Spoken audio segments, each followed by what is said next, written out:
Good morning. It is the 16th of June 2020. We have now entered the brave new world of social distancing, heat sensors in shopping centres, one-way pavements,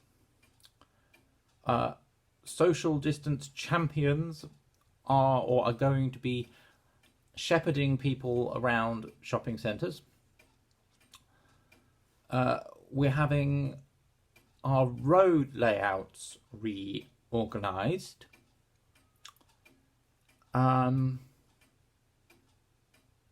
Yes, and all this because of a disease which, according to a sober examination of the statistics, is no worse than the flu.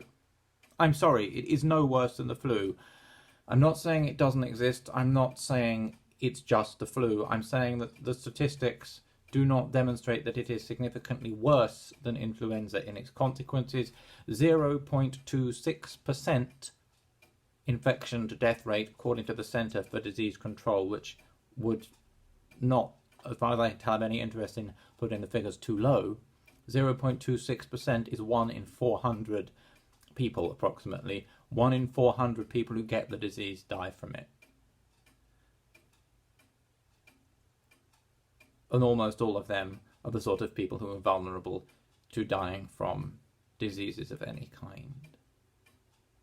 It is now blindingly obvious, as I had suspected since the beginning of this, and then crystallized into an opinion and then a conviction, there is no justification on the grounds of this so-called pandemic for what is being done to our society. I had to drive all over the place following diversion signs that did not lead where I wanted to go yesterday to get from one end of this town to the other. There were barriers here, there, and everywhere, but there were some of the lanes had been narrowed in some of the roads, and there were a couple of people standing at the junction of Head Street and the High Street, because we're not allowed to go into the High Street, and Colchester Borough Council has a habit of pedestrianising the town and then de-pedestrianising it because it doesn't work, because there isn't enough space. I don't know where I suppose the vehicles that have business delivering to the businesses in the High Street will be allowed to go and not to drive along the High Street, but cars won't.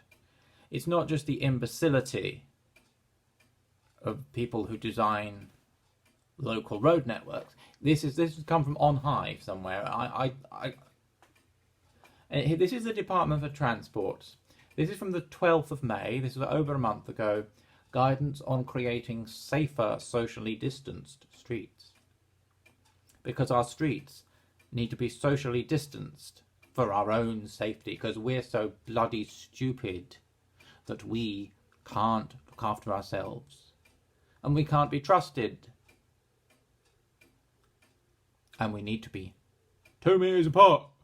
Because if we're not 2 meters apart, we're all going to drop dead from a disease which kills a very small number. In fact, doesn't seem to kill significantly more people than any other disease. We know that the statistics have been falsified all over the place, and that doctors have put COVID-19 on the death certificates of people who did not die from COVID-19.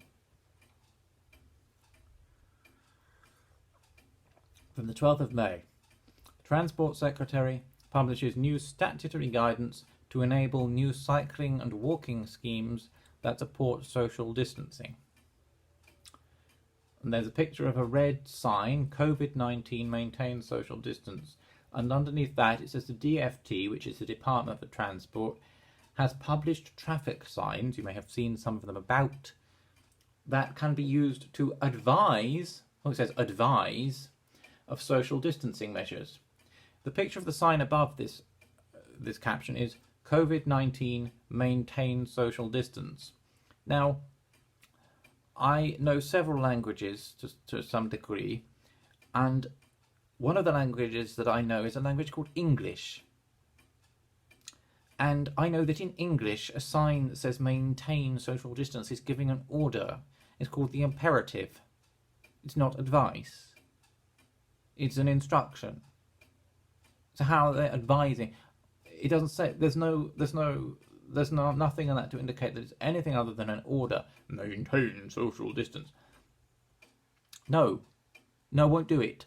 I won't maintain social distance. I won't wear your face masks so that I can breathe in my own carbon dioxide, get respiratory problems, die of pneumonia, and be told that I have died from COVID-19. No.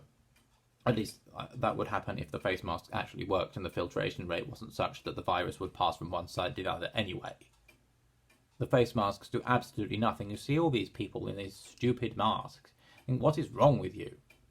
Anyhow, so the coronavirus bracket COVID-19 close bracket crisis, because it's a crisis, a manufactured crisis, has had a terrible impact. Not the disease, the crisis. Not the coronavirus crisis. By the way, why are we calling it a coronavirus, which is a genus and not a species? There is no specific disease called coronavirus. There are lots of coronaviruses like SARS, the flu, the common cold. They're all coronaviruses. I'm not saying this isn't a specific disease, but why are we defining it by a generic and not a specific name? The coronavirus crisis has had a terrible impact. This was on the 12th of May, by the way, on the lives and health of many UK citizens. Yes, because you've shut everyone up in their houses and made them so because they've been trained to watch television all the time, and yeah, so you frightening people literally to death.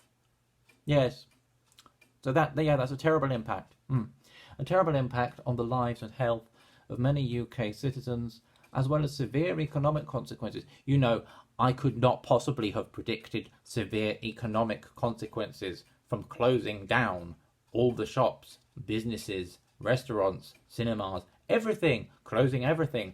And then the GDP of the country goes down 20% in 1 month, which is when in 2008 it went down by 1% in 1 month. That was an economic crisis. So there's 20 times the amount of decrease that there was in 2008, which was like terrible. Multiply that by 20. So it's 20,000% of what we had. No, sorry, it's 2,000%. I beg your pardon. 2,000% of the impact of what happened in 2008. And it's all, any idiot could see that there would be dire economic consequences to doing this. Any idiot could see that. You'd have to be stupid not to be able to see that.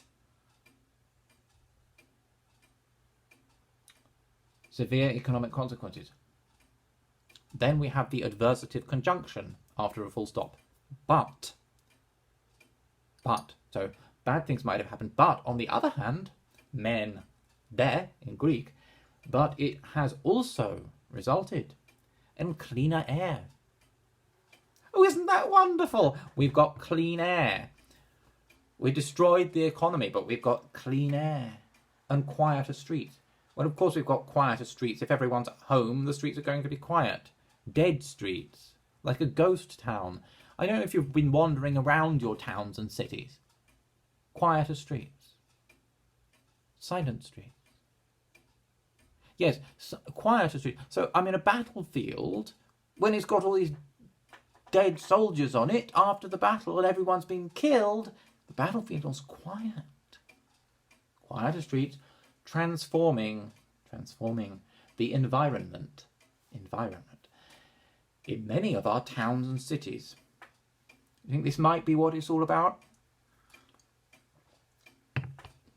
And millions of people, I thought millions of people were going to die, that's what we were told in the first place. And millions of people have discovered or rediscovered cycling and walking. You know, I think most of us knew how to ride a bicycle before, and I think almost all of us knew how to walk before. We've rediscovered walking.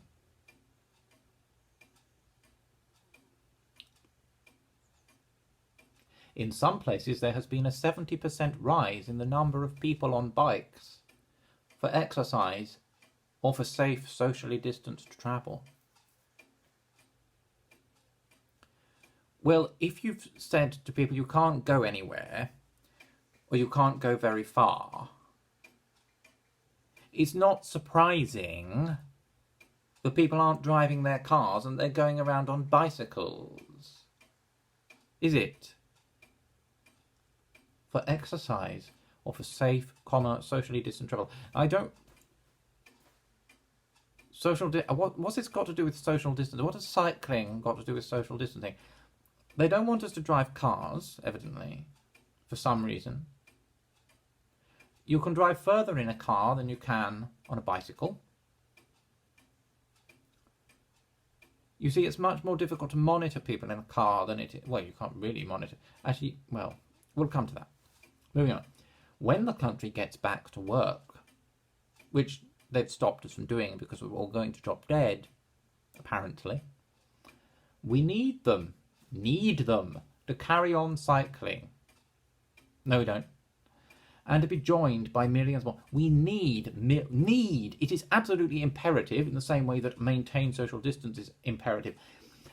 When the country gets back to work, we need them to carry on cycling. Why? So we can have clean air, I suppose. And to be joined by millions more. So we need millions of people, perhaps everybody, going around on bicycles.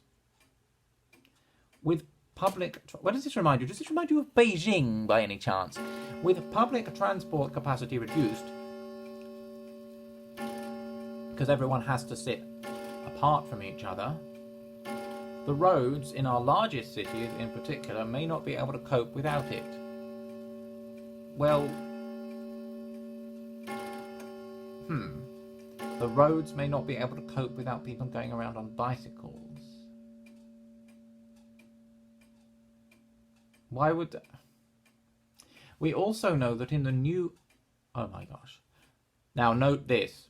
We also know, this is what scientists say, or anybody, if anybody wants to present something as a fact without demonstrating it, they use this magic phrase, we know.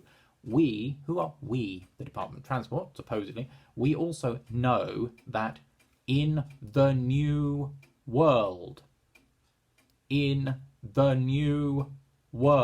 you didn't hear me, they said the new world, they are creating a new world on the basis of a disease, supposedly, that is no worse than the flu. The new world. I don't want your new world, thank you very much. I want the old one back. We also knew that in the new world, pedestrians will need more space. Why? Because of a disease that supposedly, this mild disease that is not significantly worse than influenza. Pedestrians will need more space. I don't need more space, thank you. I was quite happy with the amount of space I had before. Did you ask me how much space I needed? Did you ask me how much exercise I needed when you said you can only go out for 1 hour of exercise a day? No, you did not.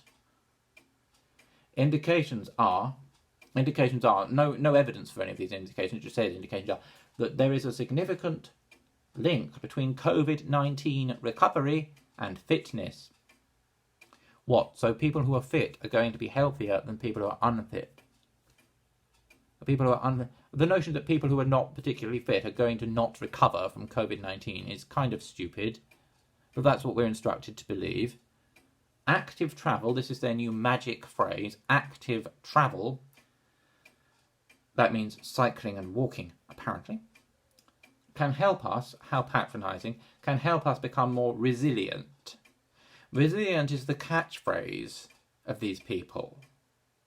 They don't want people to be resilient. They want people to do what they're told by people who don't know anything about anything and have no moral authority. Active travel, like walking, can help